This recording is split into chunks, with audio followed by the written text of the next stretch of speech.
ప్రియతమ నాయకుడు, పూర్వ ముఖ్యమంత్రి, కాబోయే ముఖ్యమంత్రి వైఎస్ జగన్మోహన్ రెడ్డి గారి జన్మదిన వేడుకలు ప్రపంచవ్యాప్తంగా ఉన్న తెలుగు వాళ్ళందరి మధ్యన అత్యంత సంబరంగా, పండుగగా, వేడుకగా జరుపుకుంటున్నారు.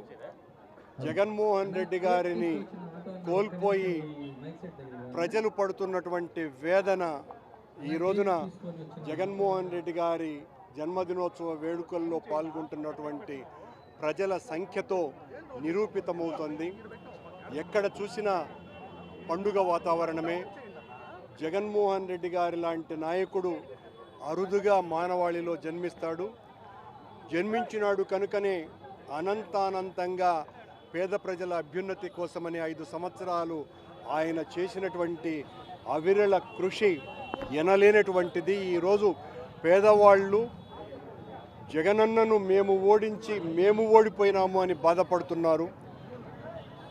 వాళ్ళు మళ్ళీ కోలుకునేదానికి, మళ్ళీ ఆ సుపరిపాలన తీసుకువచ్చేదానికి రాష్ట్రంలో ఉన్నటువంటి వైఎస్ఆర్ కాంగ్రెస్ పార్టీ కార్యకర్తలందరూ కూడా జగన్మోహన్ రెడ్డి గారి జన్మదినోత్సవం రోజున పునరంకితమవుతున్నారు.